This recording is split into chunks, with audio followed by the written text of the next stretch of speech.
The clatter of pans and hiss of boiling water echoed through the kitchen like a background hum of forgotten dreams. Hidden among the shadows of professional chefs and busy waiters, she stood at the far end, sleeves rolled, head bowed, arms soaked in soap and steam. Ava, the dishwasher. No one really noticed her beyond the sink. She came early. Left last. Ate little. Spoke less. For 6 months, she was part of the scenery. But everything changed the night a man in a tailored navy blue suit appeared at the back entrance, his presence too composed for a delivery guy and too observant for a customer. He leaned silently against the doorframe, arms crossed, eyes locked on Ava, his face unreadable. That man was Daniel Cole, CEO of the entire restaurant chain. He wasn't supposed to be there, not in that uniform, not in that kitchen. But Daniel had started a secret initiative a year ago.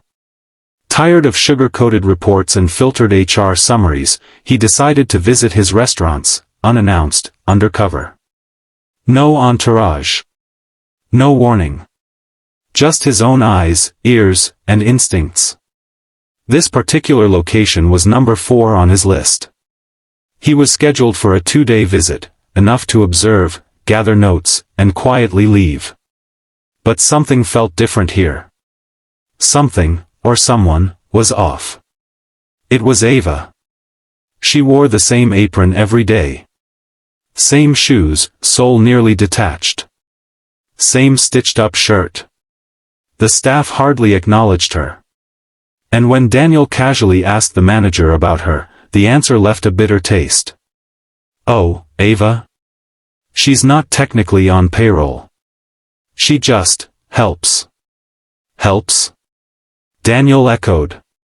She washes dishes sometimes. Says she doesn't want pay. Just grateful to be here. No records. No time card. No salary. Daniel didn't sleep that night. The next morning, he returned early and watched from afar. Ava was already there, alone, scrubbing trays that hadn't even been used yet.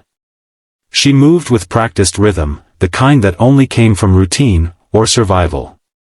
When the others clocked in, she faded further into the background.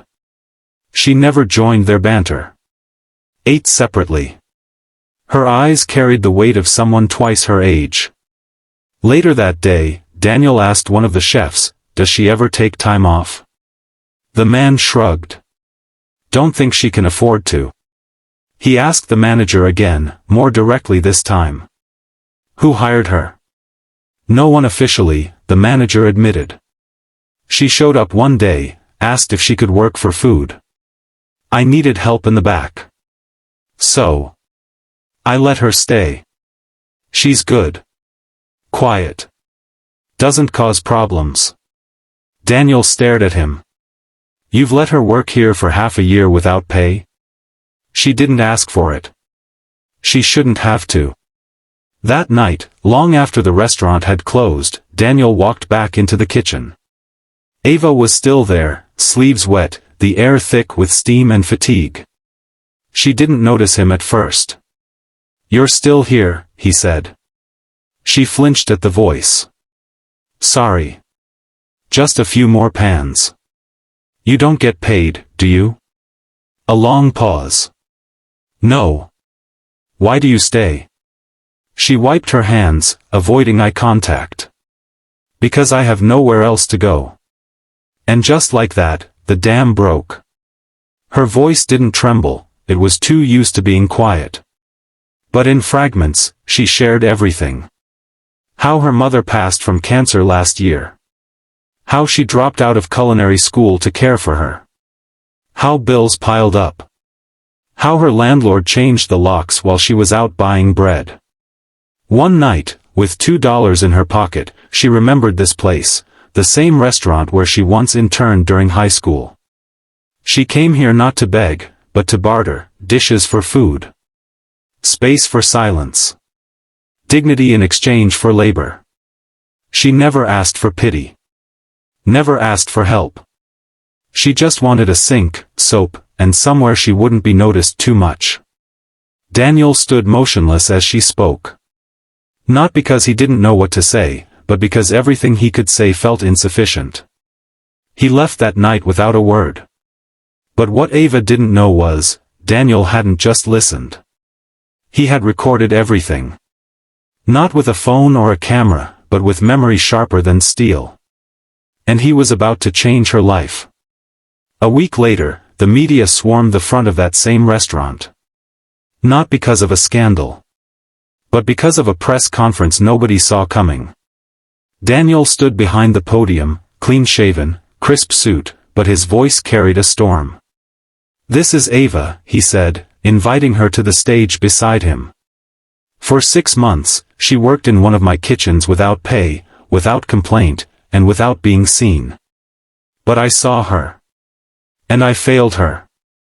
We all did." Murmurs rippled through the crowd. In a world where people like Ava slip through the cracks, we don't just need policies.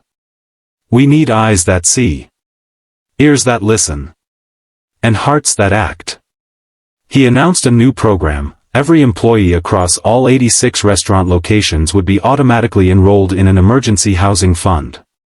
Every branch manager would receive crisis response training.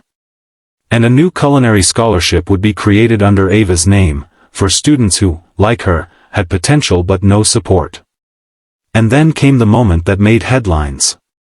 Daniel turned to her and said, "Ava, from this day forward, you're not a dishwasher. You're our first culinary fellow.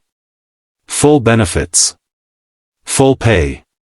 And a full ride to finish your culinary degree, if you still want it." Ava didn't cry. She just nodded. But in her silence, the entire room felt the weight of 1,000 unshed tears. A girl who was invisible had become the face of change. Not by asking, but by enduring. In the weeks that followed, restaurants across the country began auditing their kitchens, rewriting their rules, and, in many cases, opening their eyes. But the most beautiful change? Ava didn't leave the kitchen. She stayed. Only this time, she stood a little straighter. Wore a clean coat. Tied her apron with pride. And every time a new trainee walked in, unsure, unseen, she greeted them first. Because she knew what it was like to scrub dishes until your hands ached, and still feel like you didn't belong. Now she made sure they did. If this story moved you, don't let it end here.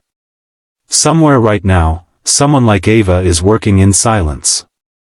Without recognition. Without help. Without a voice. Be the one who notices. Be the one who asks. Be the one who steps in, even if you think it's not your job. Because kindness isn't a title.